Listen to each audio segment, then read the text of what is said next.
kesempatan untuk berbicara mengenai organ-organ yang putus ya. Katanya tadi organ putus itu termasuk apakah organ-organ hati yang terputus. Nah, saya nggak tahu nih. Nanti saya akan bahas tentang organ-organ putus, apa aja yang bisa dilakukan selama masa COVID yang mengganggu aktivitas kita atau menghambat aktivitas kita selama ini. Baik, saya mungkin mulai share.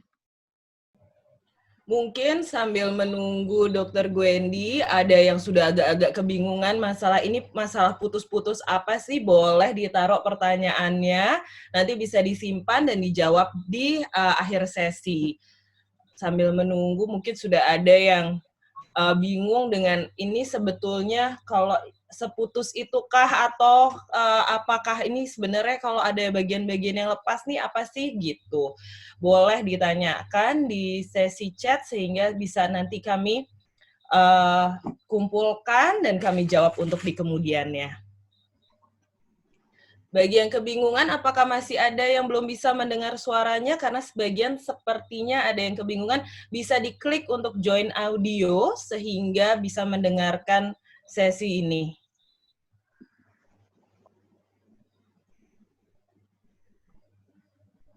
Wah, udah mulai ada pertanyaan yang masuk.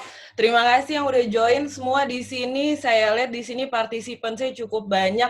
Terima kasih yang sudah di bulan puasa ini bisa menghadiri acara ini walaupun secara virtual, jadi kita bisa menjangkau seluruh Indonesia ya. Dan mungkin kalau emang ada yang dari luar, tapi hari ini kita berbahasa Indonesia. Jadi nggak usah sungkan-sungkan nanyanya.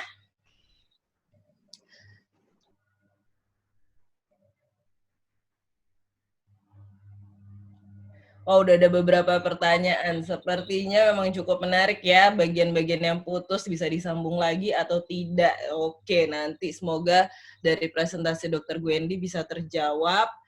Dan kalau emang ada yang masih bingung, bisa ditanyakan kembali.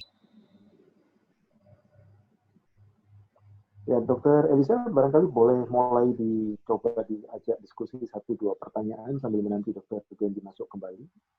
Iya dok, ini sudah mulai memang sudah mulai ada pertanyaan. Kalau misalnya ada kecelakaan dari Luh Ariantini nih, ada kalau misalnya kecelakaan lalu lintas, kita cek ada jari yang putus, terus jarinya ketemu, apa yang saya lakukan sebelum ambulans datang. Memang menarik ya, bahwasannya kita bisa ketemu apapun dengan situasi apapun ya di jalan. Ini bisa pengalaman kalian, bisa mungkin juga kalau misalnya sekiranya ada yang pernah ketemu kasus, bingung dan kemudian hal-hal seperti ini memang jangan dianggap menakutkan karena sepertinya kalau dilihat jari putus, aduh ini serem banget ya gitu. Tapi terkadang hal-hal menakutkan terjadi, cuman semoga tidak. Tapi jika sampai terjadi, apa sih yang bisa kita lakukan gitu. Nah, juga ada pertanyaan kalau sekiranya apakah semua putus bisa disambung lagi. Memang bagaimanapun nanti semoga Dr. Gwendy akan menjawab dengan kriteria kalau misalnya ada jari putus, jari yang bagaimana sih yang bisa kita sambung, putusnya seperti apa yang bisa kita sambung. Karena memang harapannya semua yang putus pasti bisa disambung lagi gitu. Nah, tapi tidak, walaupun kondisinya mungkin tidak sama, tapi diharapkan serupa dan bisa berfungsi. Yang pasti kalau disambung, harapannya juga bisa dipakai kembali ya, berfungsi kembali dan kemudian kita tidak menimbulkan kecacatan yang berarti. Saya rasa itu hal yang menjadi cukup penting dalam kita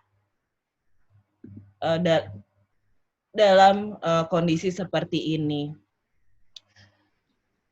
Wah, ini sepertinya audiensnya banyak dokter ini, kayak banyak pengalaman-pengalaman sebagai dokter yang terjadi ya. Ini kalau misalnya bagian tangan terputus total, mendapatkan pemulihan fungsional sebaik mungkin ya. Sebelum ini dijawab, memang Pak kita akan menunggu Dr. Gwendy dengan PowerPoint-nya, tapi apakah mungkin menghasilkan pemulihan fungsional? Oh, udah pasti diusahakan, karena bagaimanapun kalau memang kita mendapat putus yang atau teramputasi dengan kriteria yang bagus, dan kita bisa sambung, pasti sampai fungsi-fungsinya diusahakan untuk bisa. Halo. Nah, udah dong. Oke. Wah, sepertinya PowerPoint-nya menarik nih. Jadi, mari coba kita ikutin. Pertanyaan-pertanyaan saya simpan dulu, nanti akan saya tanyakan ke ahlinya, Dr. Gwendy tentunya, yang sudah berpuluh-puluh tahun dalam bidang ini. Ya, silakan Dr. Gwendy. Oke, maaf lahir batin ini ya, sebelum puasa ini saya udah telat ya. Jadi kira-kira apa yang diperlukan, ini saya nggak ada video saya ya? Ada dok, dokter tetap terlihat dok di samping tapi Oh dok. iya, ya Gantengnya jelek ya. tetap terlihat kok, tenang dok. Alhamdulillah, oke. Jadi dalam masa COVID ini kan kita tahu bahwa kalau misal seandainya jarinya putus, tangannya putus, kakinya putus, hidung putus, telinga putus, pokoknya semuanya yang putus. Kecuali putus cinta saya nggak bisa ngurusin. Nah, ada beberapa hal yang perlu. Kita harus tahu dulu tuh, apa yang dimaksud dengan putus. Putus itu ada dua, ya, putus beneran, putus semua, tus, atau hanya putus sebagian. Nah, dua pengertian ini sebenarnya dua-duanya mempunyai makna yang sama sebenarnya, bahwa dua-duanya harus bisa disambung kembali. Ya, jadi kalau kita putus, nah ini yang putus semua nih. Kalau putus semua itu benar-benar lepas. Jarinya itu kita lihat ampute, atau jari yang dikenal dengan jaringan atau organ yang terputus itu disebut dengan ampute. Kemudian kita lihat pangkalnya. Kemudian kalau putus sebagian masih ada sisa jaringan.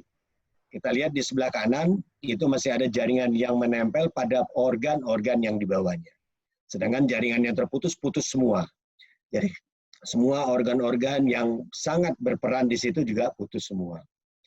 Nah, penyebab organ putus itu macam-macam. Ya, kalau kita lihat itu ada benda tajam, lihat ada pisau, ada golok, ada kelewang. Kemudian ada benda tumpul. Benda tumpul itu bisa mungkin karena palu, batu, atau kejepit oleh pintu mobil, kemudian rantai sepeda, ada yang terkena langsung dengan benda tumpul, atau hal-hal yang lainnya menyebabkan jarinya kejepit, kemudian waktu dia narik kebetot, sehingga terputus. Nah, faktor penyebab putusnya organ, itu bisa karena kecelakaan. Bisa sewaktu bekerja, di dapur atau di pabrik. Kalau di dapur saking sibuknya masak, mungkin jarinya terputus pada saat memotong bawang. Ya biasanya bisa terjadi. Kalau di pabrik itu bisa karena memang waktu melakukan misalnya pada alat-alat memotong mesin pemotong kertas dan lain-lain. Atau bisa dilakukan karena dilakukan orang lain, ataukah itu keperampokan, atau penganiayaan, atau perkelahian. Nah, bisa juga yang dilakukan oleh orang itu sendiri. Nah, ini biasanya adalah gangguan psikiatri. Biasanya apa? Yang gangguan sendiri ini motong lidahnya, gigit lidahnya sampai putus. Atau kadang-kadang yang paling tidak nyaman itu memotong penisnya atau organnya sendiri. Nah, ini adalah gangguan-gangguan psikologis. Banyak faktor-faktor lain, tapi ini adalah beberapa faktor yang sangat berperan. Nah, kalau ada organ yang terputus, apa yang akan dilakukan? Usahakan menghentikan perdarahan dengan cara balut lukanya, daerah yang terputus, kita balut, kita bungkus. Kemudian kalau ada kain ya pakai kain, kalau nggak ada ya, kalau ada dekat-dekat pusat kesehatan ya kita bisa nyari kasa atau apa. Nah, bila putus sebagian maka dibuatkan penyangga, bidai, atau spalak ya, supaya dia tidak klewer-klewer. Kemudian baru dibungkus dan dibalut supaya berhenti perdarahannya. Kemudian tentu kalau sudah itu diatasin, emergensinya diatasin, kita carilah organ yang terputus tadi. Bisa aja organ terputus tadi terlempar kemana, kadang-kadang kita harus mencari. Nah, kalau dia diputus, yang paling susah itu adalah misalnya orang psikiatri memutus organ kelaminnya, kemudian kita tidak tahu dia putusnya di mana. Nah, ini dicari-cari, bisa sampai 2-3 jam baru ketemu. Nah, berusaha untuk mendatangi rumah sakit atau pusat pelayanan kesehatan yang terdekat untuk mendapatkan pelayanan gawat darurat atau sementara. Itu yang kita perlu lakukan pada saat awal. Kemudian gimana cara menyimpan alat itu kalau ketemu? Organ yang putus tadi kita letakkan di dalam kasa atau kain atau bungkusan apapun yang bisa membungkus jaringan tersebut. Nah, kain tersebut kalau bisa dibikin lembab, dibasahin. Kalau nggak ada air, nggak apa-apa. Nah, kemudian dibungkus dalam plastik. Plastik itu adalah plastik yang kedap air. Wadahnya benar-benar tidak ada cairan yang bisa tembus ke dalamnya. Kemudian dibuatkan wadah baru. Wadah baru itu bisa dalam bentuk plastik atau bisa bentuk dalam Tupperware atau apapun yang ada. Kemudian kita masukkan batu es dan air sehingga jaringan atau bungkusan yang ada jaringan yang ada dalam bungkusan yang tadi kita letakkan di dalam wadah kedua. Itu yang kita lakukan. Nah, pertanyaannya apakah kita perlu mencuci? Kalau ada air silakan dicuci, tetapi jangan digosok-gosok. Ya, kalau digosok-gosok akan merusak atau mencederai pembuluh darah. Apalagi pakai disikat ya, karena kita tahu kadang-kadang kotor, masuk tanah. Nah, kalau kita alirkan air aja, kita cuci dengan air, cukup dengan air mengalir. Nah, apa tujuan daripada menyimpan organ tersebut? Ya, kita harus tahu organ tersebut itu harus bisa dikembalikan, disambung kembali kalau kita bisa mempertahankan suhunya dalam keadaan dingin. Dalam keadaan hangat atau dibiarkan terbuka, itu masih bisa disambung, tapi memerlukan waktu yang lebih pendek. Nah, kalau kita bisa simpan dengan baik, selama kita masih melakukan rujukan atau datang ke rumah sakit untuk melakukan penyambungan atau untuk penanganan selanjutnya, maka sebaiknya kita simpan dengan cara yang tadi. Nah, waktu penyimpanan itu kalau dibiarkan dalam keadaan dingin, masih bisa kita sambung. Ya, kalau dia dalam keadaan hangat, kita masih bisa sambung kira-kira 6-12 jam, tergantung pada organ yang putus. Semakin ke ujung, maka semakin lama masa panasnya. Jadi masa dalam keadaan tidak kita dinginkan. Nah, kalau kita dinginkan dengan suhu 4-5 derajat, kalau ada kulkas boleh taruh di bawah. Ya, jangan taruh di atas, di freezer nggak boleh. Kalau beku dia malah merusak. Nah, itu bisa organ itu bisa disambung sampai 42 jam. Jadi cukup lama waktu yang dibutuhkan untuk bisa disambung. Bahkan ada yang bisa disambung dengan kurun waktu sampai dengan lebih dari 4 hari, ya, kalau disimpan dengan baik. Nah, semakin ke ujung, semakin ke distal atau ke ujung jari, itu semakin bisa kalau dipertahankan dalam suhu yang dingin, itu masih bisa disambung dengan waktu yang lama di luar. Jadi jangan takut kalau ada kejadiannya di Irian Jaya, saya pernah punya kasus di Irian Jaya, dikirim ke Jakarta dalam waktu 32 jam, dan saya sambung. Dan itu masih bisa survive, masih bisa hidup. Jadi, semakin banyak otot yang terlibat, artinya kalau dia makin ke pangkal tangan, karena otot di sini banyak, maka semakin cepat kerusakan yang terjadi. Oleh karena itu harus segera dilakukan penyambungan. Segera simpan, segera dilakukan penyambungan. Masih ada waktu untuk ditransportasi, untuk dikirim ke rumah sakit yang memadai untuk bisa dilakukan penyambungan. Nah, apa yang peran dalam menghidupkan kembali organ yang putus? Jari kita ini bisa hidup, organ kita itu bisa hidup karena ada aliran darah. Di situ yang merah dalam gambar itu aliran darah yang mengalir selalu di kiri dan kanan jari. Kemudian di belakang jari ini, dekat kuku, itu adalah pembuluh balik.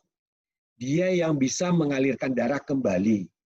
Nah, kalau itu terputus, maka jari ini, kita jahit aja kulitnya, dia tidak akan bisa hidup. Karena kehidupannya didapat dari aliran darah yang mengalir dan kembali ke jantung. Nah, ini organ penting. Kita lihat di jari itu ada tulang, ya, bagian tengahnya ada tulang. Saya lihat ini ada tulang. Kemudian ada ada tulang, ada urat, ya. Nah, ini urat yang biru ini urat. Kemudian ada pembuluh darah balik, ada Di sini ada nerve, ada pembuluh, ada saraf.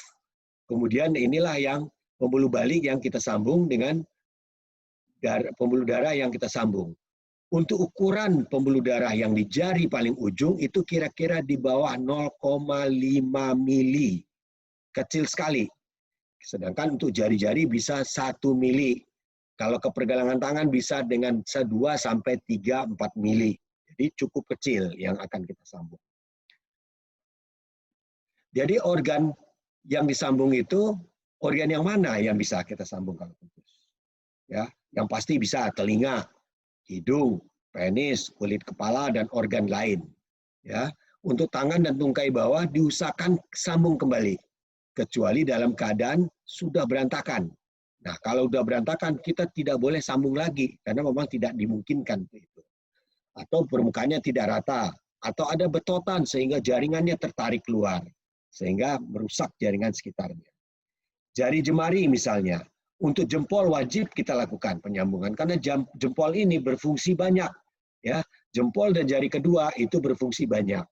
Kalau jari banyak, kita juga harus jari terputus banyak, kita juga harus lakukan sambungan. Kalau kita terpaksa korbankan, maka yang kita korbankan adalah jari keempat dan jari kelima.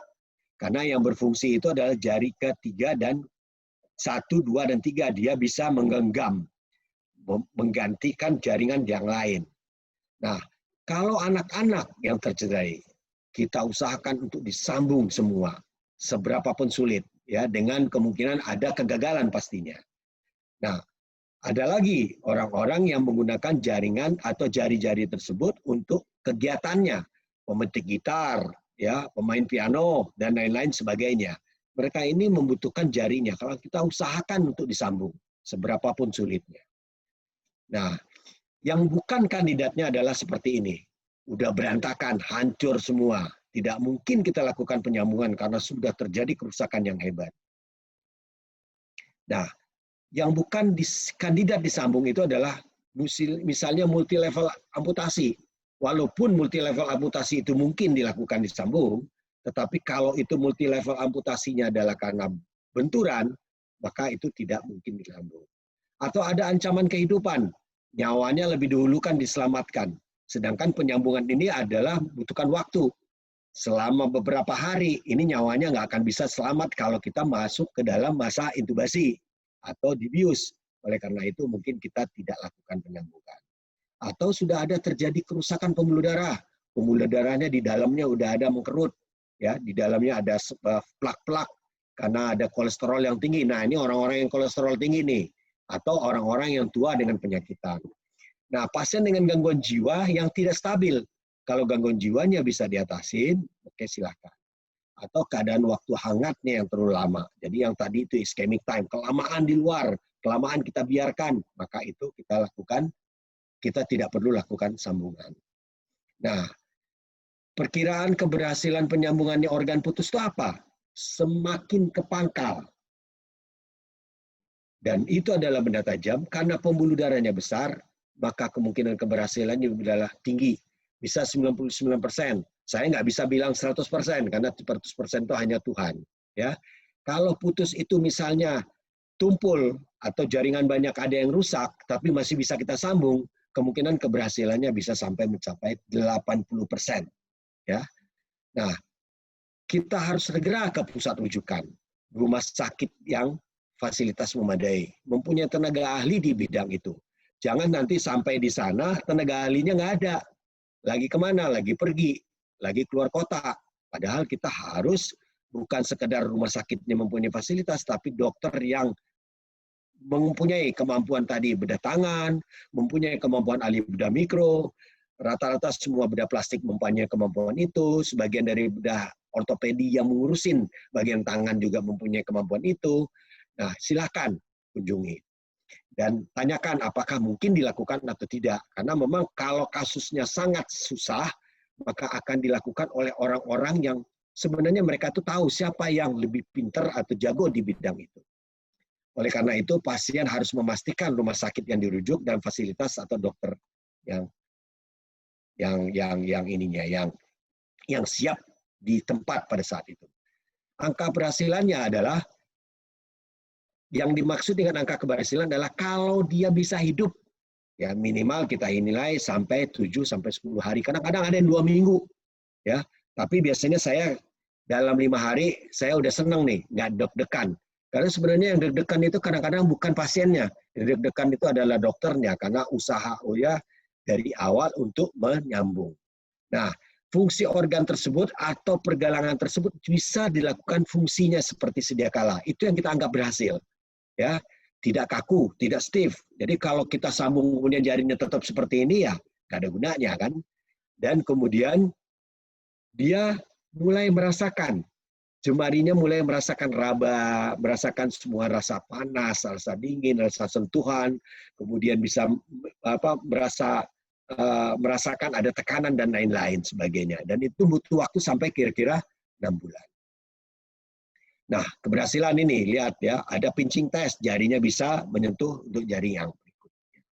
Tahap operasi kita pasti periksalah kondisi tubuh, laboratorium, foto ronsen organ yang putus, foto ronsen torak kalau memang usia sudah tua, di hari COVID gini ya, kita periksa CT scan torak, karena COVID itu kalau memang kita yang paling sangat mempunyai nilai yang positif itu adalah ronsen CT torak. Kemudian kalau memang bisa PCR, konsul jantung, konsul penyakit dalam atau paru-paru pada saat sekarang ini. Kemudian konsul pada anestesi dan kalau diperlukan kita konsul kepada psikiatri. Nah, di meja operasi kita nilai kembali. Ya, kalau ternyata tidak bisa kita keluar kita lapor kepada keluarga yang ada, oh ini nggak mungkin kita sambung, kita terpaksa putus. Nah, itu kita harus lakukan, ya, reevaluasi terhadap apa yang akan kita lakukan. Kemudian kita fiksasi. Fiksasinya bisa dengan plat, bisa dengan kawat, bisa dengan apa saja, dengan wire kita ikat-ikat. Untuk jari kita bisa lakukan itu, tapi untuk pergelangan tangan atau kaki kita harus menggunakan plat. Dan itu harus teamwork. Untuk menggunakan plat itu kita biasanya kerjasama dengan ortopedi. Nah, tahap operasi, setelah kita sambung semua, kita lihat di situ tendon atau urat itu kita disambung, kemudian pembuluh balik kita sambung, kemudian pembuluh utamanya kita sambung yang merah, kemudian kita sambung juga yang warna kuning ini adalah sarafnya yang berada bersampingan dengan pembuluh darah, kemudian kita sambung juga adalah urat yang putih ini, kemudian kita sambung juga adalah yang biru ini adalah pembuluh balik. Pembuluh balik itu minimal kita sambung 1 atau 2 untuk jari. Pembuluh darah juga 1 atau 2. Kalau bisa dua-duanya. Karena di jari itu ada 2, kiri dan kanan. Sedangkan pembuluh balik itu banyak di permukaan belakang daripada jari, dekat kuku. Nah, tahap operasi. Kemudian berikutnya adalah kulitnya kita jahit, kemudian kita bungkus, kemudian kita imobilisasi, kita gantung. Kenapa kita gantung? Posisinya adalah supaya kalau itu jari, maka jari ini kita gantung posisinya agar dia bisa balik ke pembuluh jantung, ke jantung dengan cepat. Yang kita jadi masalah itu adalah arteri itu akan mengalir dengan cepat, tetapi baliknya itu suka mengganggu, suka terganggu sehingga dia akan lambat ke jantung. Itu yang biru-biru ini. Kalau kita lihat di belakang ini, kita biasanya sering lihat tangan biru-biru. Yang biru-biru itu adalah pembuluh balik ya. Sedangkan yang berdenyut kalau kita pegang di jari itu adalah pembuluh utama yang mengalirkan darah. Nah, jari 2 dan 3 putus kita sambung, kita pasang, kita lihat ya, kita lihat di situ kita lakukan penyambungan ini tendon dan semuanya, kemudian kulitnya kita jahit. Nah, kalau jempol ini wajib kita putus, kita lihat tuh ada fiksasinya dengan menggunakan kawat. Nah, kemudian kita jahit. Nah, kalau ujung jari kedua keputus, sama. Jari kedua, jempol, jari ketiga, kita usahakan untuk disambung kembali. Ya, kalau jari keempat, kelima, kalau memang mungkin disambung, kita sambung. Tapi kalau dia memang rusak, kita nggak bisa, ya kita tidak lakukan. Tapi untuk 1, 2, dan 3, ini adalah jari yang sangat berpenting. Untuk grasping, untuk sepeda motor, ya bisa Gojek, go online lagi, ya bisa mengerjakan sesuatu, bisa mengetik, bisa dan lain-lain. Mungkin masih bisa main piano dan banyak lagi kegiatan yang bisa dipakai.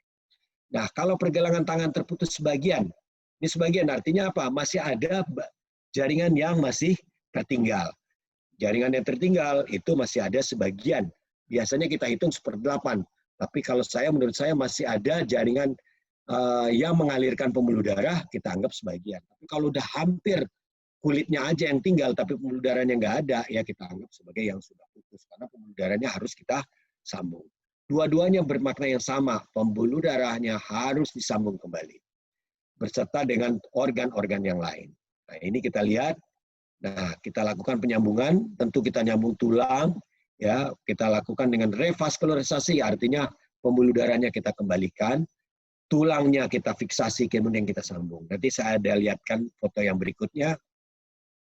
Ini terputus total, kalau tadi terputus bagian, nah terputus total. Ini kita lihat ada urat-uratnya yang ikut tertarik, ya. Nah, ini adalah organ yang terputus. Nah, ini putusnya bukan putus tajam. Kalau putus tajam, dia akan kelihatan mulus. Ya, dibacok, putus, plak. Itu biasanya mulus. Nah, kita fiksasi. Kita lakukan fiksasi, tapi sebelum fiksasi tentu kita identifikasi dulu.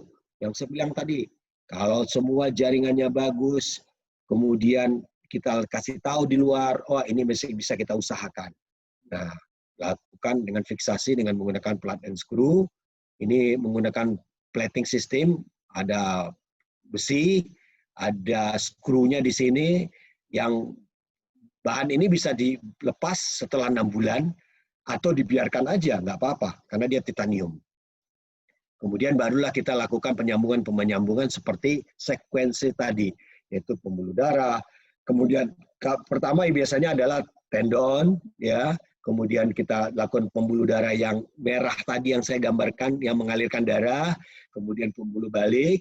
Kemudian kita lakukan saraf juga, penyambungan saraf. Baru kita jahitkan kulit lapis dengan lapis. Kemudian jaringan kulitnya itu jangan terlalu rapat, karena kalau terlalu rapat nanti malah risiko terhadap kematian terhadap jaringan yang disambung. Nah, ini kita sambung kembali, ya. Ini yang saya pegang ini adalah urat, ya. Kemudian saya lihat ini pembuluh darah sudah tersambung, ya, karena dia mengalir. Taunya tersambung adalah dia sudah mengalir dan berdarah, dan jarinya melalui bengkak kembali. Udah gendut, jarinya gendut, pembuluh darahnya udah teralirkan kembali.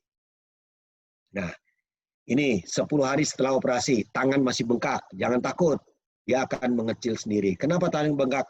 Karena memang pembuluh darah balik itu, yang biru itu, masih kurang cukup untuk mengalir. Karena kemudian juga ada jaringan-jaringan yang reaksi inflamasi yang terjadi.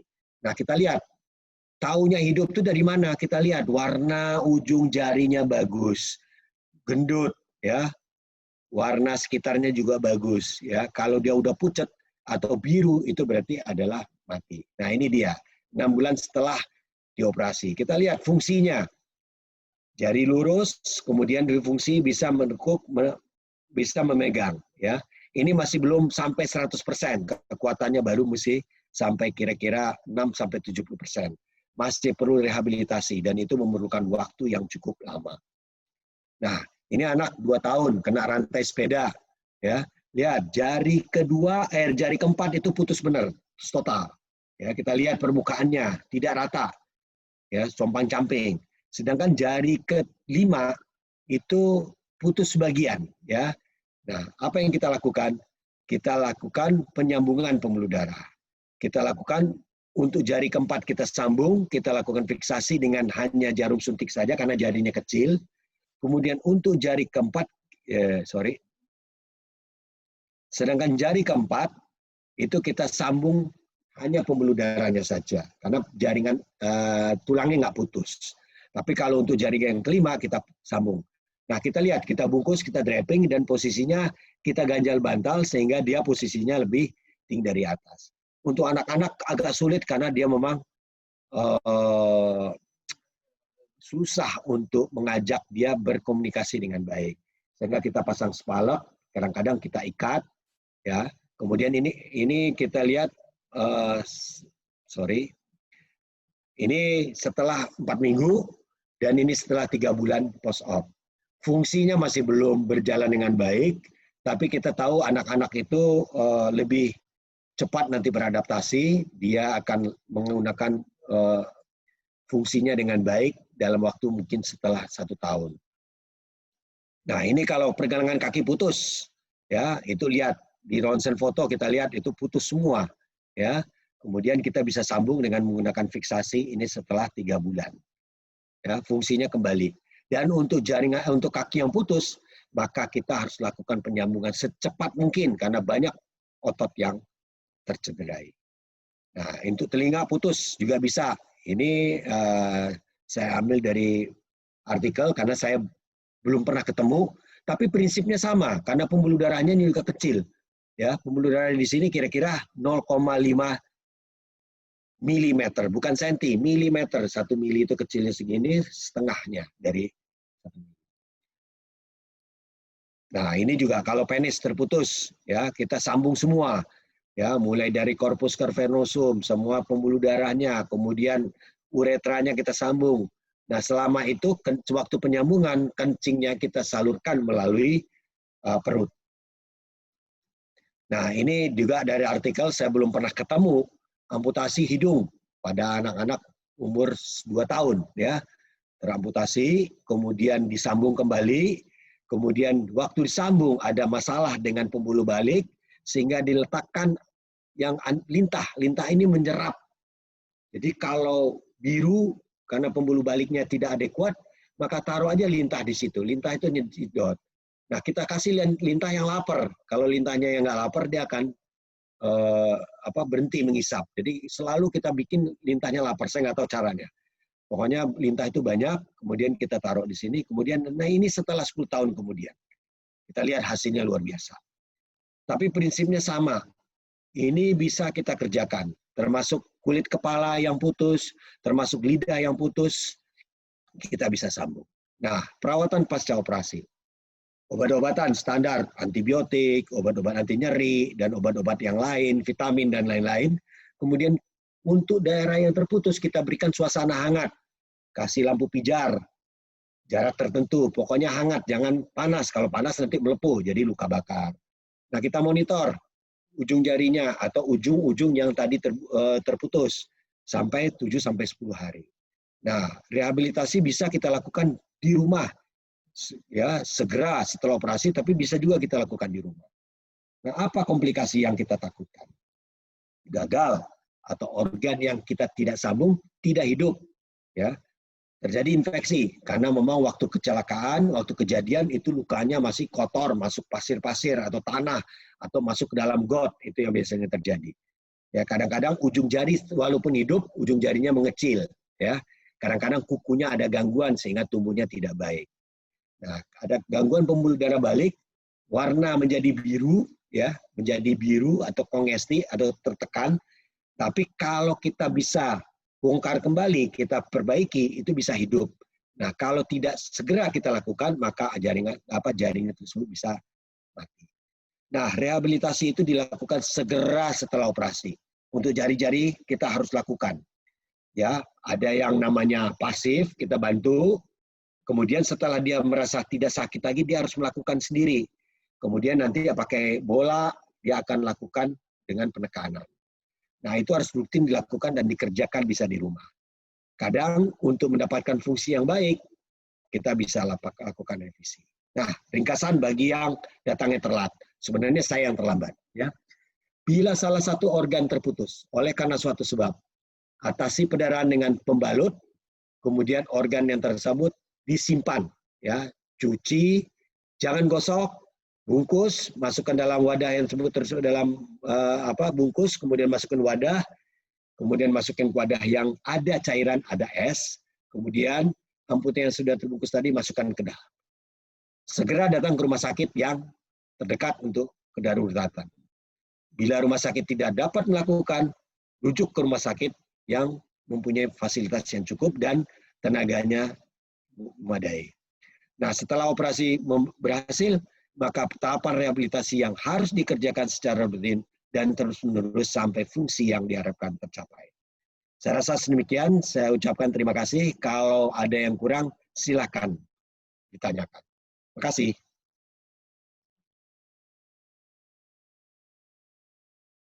Oke, Dokter Jaja. Oke, Dokter Gwendy, terima Dokter kasih Jaja ini banyak. nama panggilan kesayangan saya nih. Sebenarnya dia namanya Eliza. Jadi waktu ditanyakan Dokter Eliza, saya bingung. Saya kenalnya cuma Dokter Jaja sebenarnya. Oke, ya. Iya, memang Dok, seperti ya, memang lebih dikenal dengan Jaja daripada Eliza aja memang. Tapi Ya, nggak ya. apa-apa, mana aja boleh ya kan Dok. Yang Ya, ya, penting ya. pas. Oke, ini sudah mulai ada pertanyaan nih Dok. Jadi kan, seperti ya perkumpulan pertanyaannya sudah listnya agak panjang.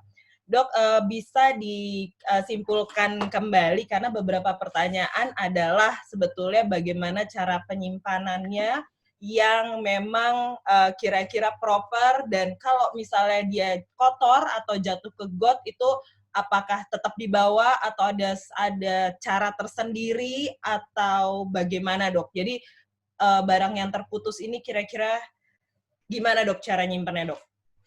Sederhana banget ya. Kalau organnya sudah ketemu, ya organnya ketemu dulu nih.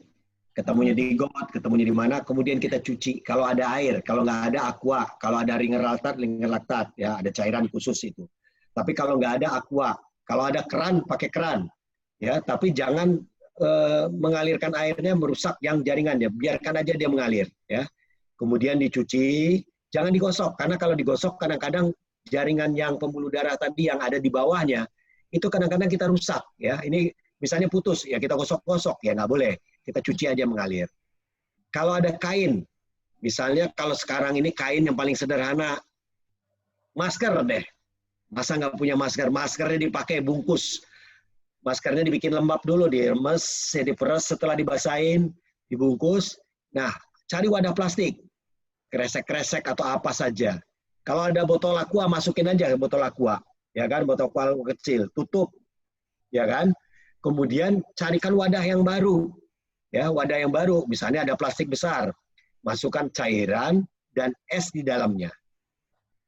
Yang botol atau tadi plastik yang ada isinya jari atau tangan ataupun apapun itu, kita letakkan di dalamnya. Nah, kalau kita punya kulkas, bisa kita taruh di dalam kulkas, tapi letakkan di bawah. Karena suhunya adalah 4-6 derajat. Karena kalau suhunya di atas, dia beku, dia rusak semuanya. Nah, itulah kira-kira yang sederhana yang bisa kita lakukan di jalan. Mantap. Berarti setidaknya sudah semoga dapat semua poinnya ya. Jadi kalau yang putus paling nggak bawa aja dulu gitu ya Dok ya. Bawa aja. Apalagi sekarang COVID ada masker, pakai masker, tutup, bungkus, gampang. Oh betul banget Dok.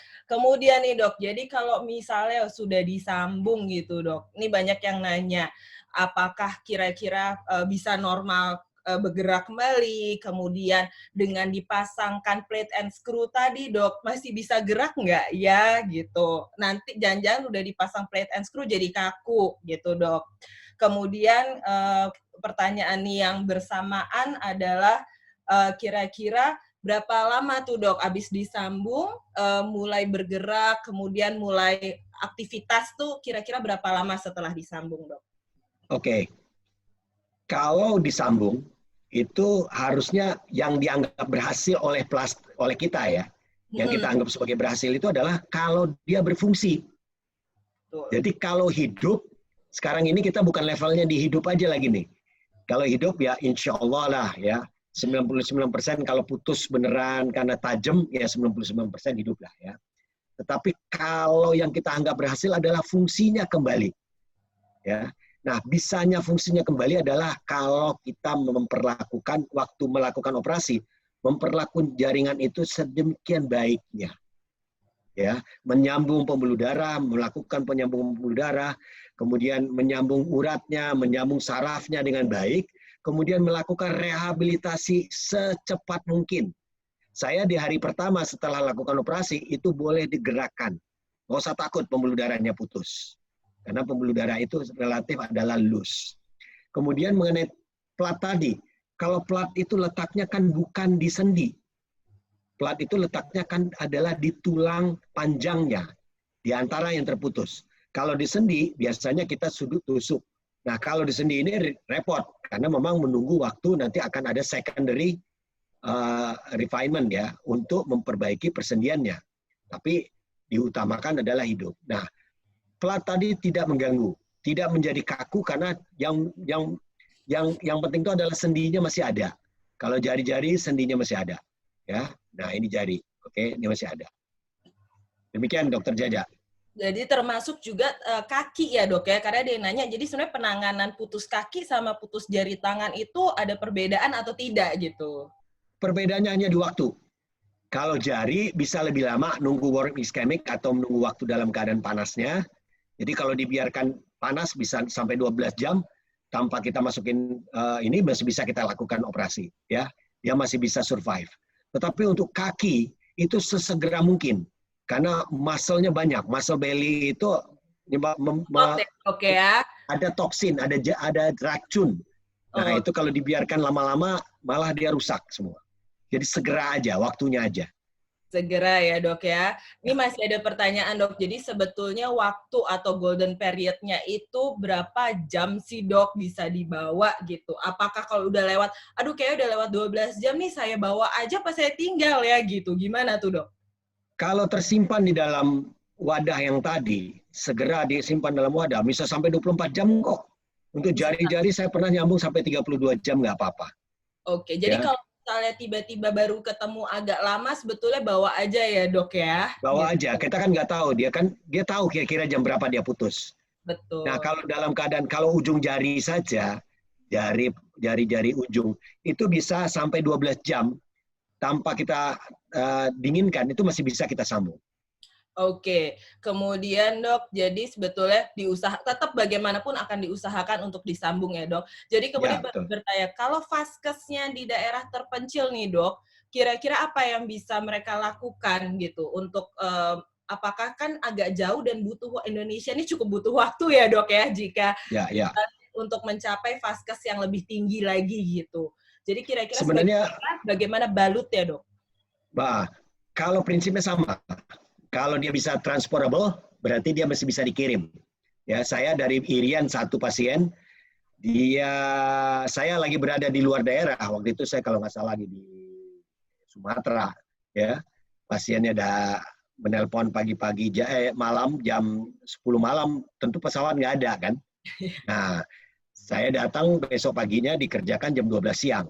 Padahal dia kejadiannya jam 8 pagi, ya. Jadi bisa, ya.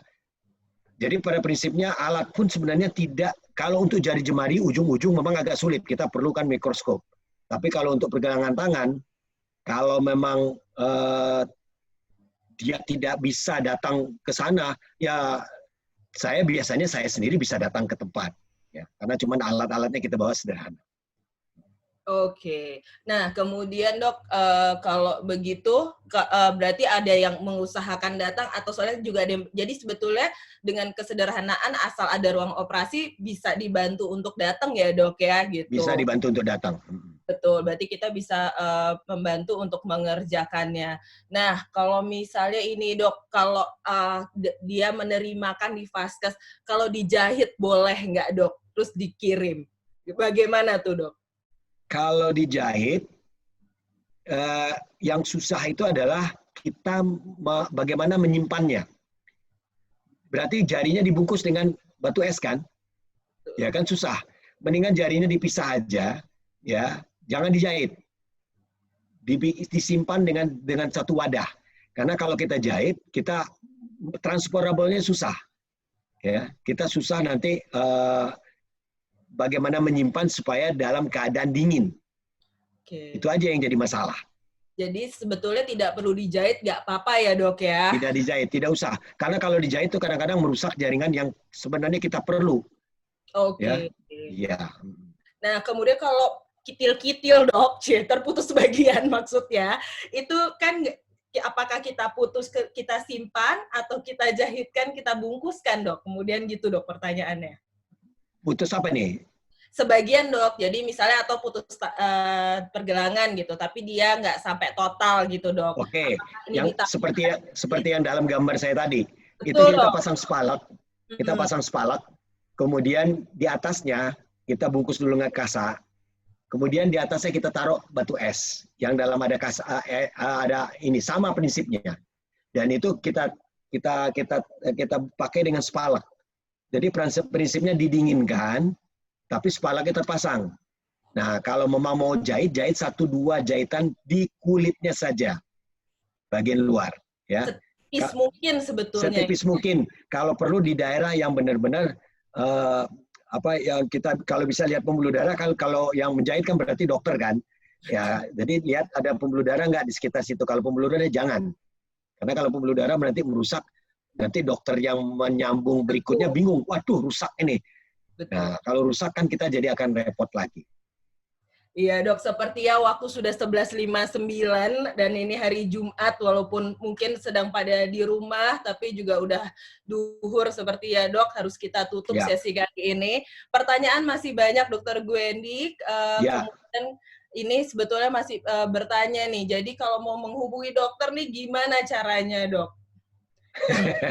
Mencari ya di Google ya Dokter Gwendy Anikoni. Cari di Google aja. Saya kan dia tidak etis ya menyebutkan nomor handphone di sini.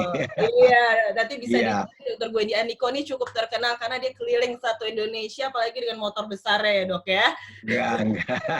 Jadi berarti untuk berikutnya kalau memang ini masih banyak pertanyaan, kita bisa buka sesi berikutnya ya dok ya. Mungkin silakan.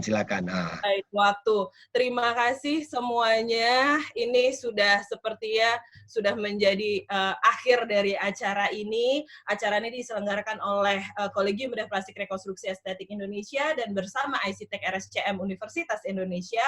Maka kami mengucapkan semua yang sudah bertanya dan semua yang sudah bisa berpartisipasi sampai selesai. Kita jumpa di lain waktu. Terima kasih Dokter Gwendy. Terima kasih. Ya, terima kasih semua ya. Ya, makasih. Terima kasih.